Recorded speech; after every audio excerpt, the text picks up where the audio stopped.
देखो बच्चों, question number 5 है। एक बर्तन एक उल्टे शंकु के आकार का है, इसकी ऊंचाई 8 सेंटीमीटर है और उसके ऊपरी सिरे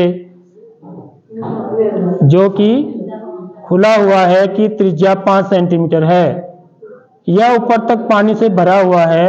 इस बर्तन में शीशे की कुछ गोलियां जिनमें प्रत्येक 0.5 सेंटीमीटर त्रिज्या वाला एक गोला है डाली जाती है, तो इसमें से भरे हुए पानी का 1/4 भाग बाहर निकल जाता है।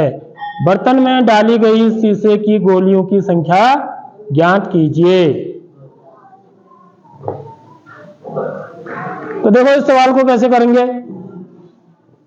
5th क्वेश्चन है, एक बर्तन है, ठीक है, वो शंकु के आकार का है। देखिए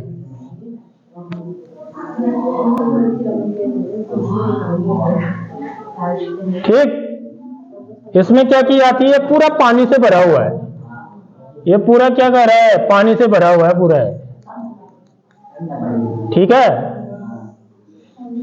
अब इसमें क्या डाली जाती है, कांच की कुछ गोलियां डाली जाती हैं। ऐसे कांच की गोलियां डाली जाएंगी। तो कांच की गोलियां कैसी होंगी बच्चों, समान आकार की हैं, ऐसे गोलियां डाली जाती हैं। कुछ गोलियां मतलब कितनी डाली जाती है ये नहीं पता हमको, वही निकालनी है। जब इसमें कांच की गोलियां डालेंगे तो यहां से क्या आएगा, पानी बाहर आएगा, ऊपर से आएगा नहीं आएगा, और वो पानी को जमा कर दिया जाता है, ठीक है। तो हम ये पाते हैं कि कितना पानी बाहर निकल जाता है, इस शंकु के आयतन का 1/4, यानी कि 1/4 गुणा शंकु का आयतन, हटाए गए पानी का आयतन इतना है, ठीक है। अब ये क्या होता है, आपने पढ़ा होगा आर्किमिडीज का सिद्धांत, ठीक है। तो कोई भी वस्तु कितना पानी हटाती है बच्चों, किसी वस्तु को यदि मैं पानी में डुबाता हूं तो वो कितना पानी हटाएगी, बाहर होगा, जितना उसका आयतन होता है, आयतन है वो। कोई भी वस्तु उतना ही पानी हटाती है जितना उस वस्तु का क्या होता है, आयतन होता है, ठीक है। तो सबसे पहले मैं क्या करूंगा, इसमें देखिए आपको क्या क्या चाहिए। यहां पर भी 2 चित्र बनेंगे आपके, एक तो किसके लिए है, शंकु के लिए तो बना ही है, साथ में जो शीशे की गोलियां डाली जा रही है बच्चों, ठीक है, ये कैसी हैं, गोलाकार हैं, ठीक है। और इसमें भी आपको इनकी त्रिज्या दे रखी है, त्रिज्या दे रखी है, तो मैं इनका आयतन निकाल सकता हूं, एक शीशे की गोली का आयतन निकाल सकता हूं मैं। देखो क्वेश्चन क्या कह रहा है, एक बर्तन उल्टे शंकु के आकार है, इसकी ऊंचाई 8 सेंटीमीटर है। तो यहां पर h बराबर कितना दिया हुआ है, 8 सेंटीमीटर दिया हुआ है। इसकी त्रिज्या भी दे रखी है, 5 सेंटीमीटर इसकी त्रिज्या है, ठीक है। इसको मैं माना R1 कह देता हूं, ठीक है। इसको क्या बोल देता हूं, R1 बोल देता हूं। तो इसकी त्रिज्या 5 सेंटीमीटर है। ये ऊपर से पानी से भरा हुआ है और इसमें गोले की त्रिज्या भी दे रखी है, देखो 0.5 सेंटीमीटर त्रिज्या दे रखी है, ठीक है। तो माना अब कितनी गोलियां डाली गई इसमें वो निकालना है, ठीक है। तो माना कितनी गोलियां डालेगी बच्चों, एक सरल तरीके से बता रहा हूं मैं आपको। वैसे तो माना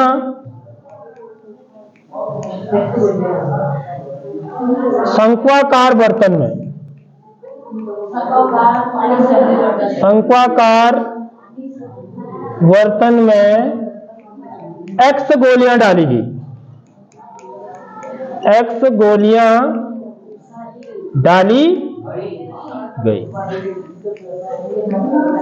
अब मैं क्या करूंगा, x गोलियों का आयतन निकाल लूंगा। मैं सबसे पहले एक गोली का आयतन निकालूंगा, ठीक है। तो एक गोली का आयतन कितना होगा वो निकाल लूंगा।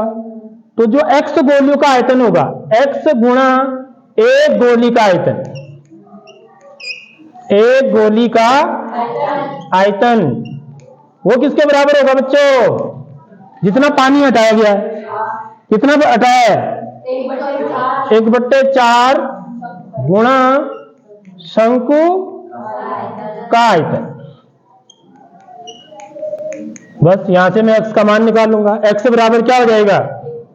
x बराबर निकालूंगा तो क्या होगा बच्चों?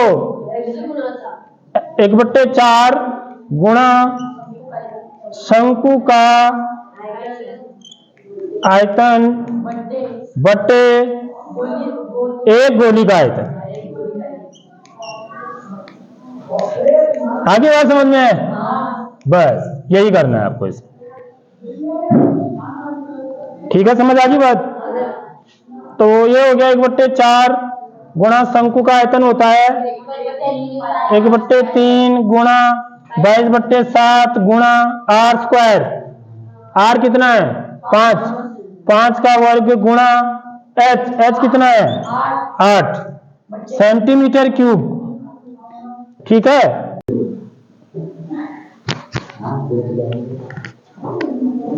तो देखिए बच्चों, इसमें जरा सा मेमोरी खत्म हो गई थी, फिर दोबारा यहां से कर रहे हैं। देखो बताता हूं। 1/4 शंकु का आयतन क्या होता है? 1/3 pi r square h. Pi 22/7 r square, त्रिज्या 5 सेंटीमीटर है, 5 का वर्ग गुणा एच दे रखा है, इसकी हाइट दे रखी है 8 सेंटीमीटर क्यूब। सेंटीमीटर क्यूब में आएगा आयतन बट्टे गोले का आयतन। गोले का आयतन कितना होता है? 4/3 पाई आर क्यूब यह होता है। ठीक है, तो 4/3 पाई का मान 22/7 गुणा आर क्यूब 0.5 की घात 3 सेंटीमीटर क्यूब। अब यहां से देखो कुछ चीजों को मैं काट सकता हूं बड़े आराम से। देखो 22/7 इधर भी है इधर भी है, खल्लास। समझ में आ रही बात? चलो अभी मैं इसको जो है ना रिवर्स हो जाएगा ना, समझ रहे हो बात? ये क्या है? देखो इसको मैं गुणा करूंगा तो 1 कितना आएगा बच्चे? है 1/12 आएगा। ठीक है, 1/12 बट्टे ये कितना आ रहा है? 4/3। तो भिन्नु का जब हम भाग देते हैं तो भाग किसमें बदल जाता है? और पीछे वाली भिन्न क्या हो जाती है? पलट जाती है 3/4। आगे बात समझ में? 1/12 गुणा 3/4 हो जाएगा। इतना बात समझ में आ गया? ठीक है। अब 5 का वर्ग कितना हुआ? 25 गुणा 8 सेंटीमीटर क्यूब से सेंटीमीटर क्यूब कट गया। ठीक है, बट्टे में क्या बचा फिर? अब यहां बट्टे में मैंने इसके नीचे यहां लिख देता हूं। ठीक है, 0.5 की घात 3 पपचा 25 पंचे 125 और दशमलव में कितना आएगा बताओ? 0.125। अभी सही बताया इन्होंने, बिल्कुल समझ में आ गई बात? तो अब ये भी कट रहा है। 3 कम 3, 3 चको 12, 4 से 8 कट गया, 4 दूनी 8 और 2 से 4 कट गया, 2 दूनी 4। अब ये कितना हो गया बच्चों? यहां क्या बचा? ऊपर 25, नीचे क्या बचा?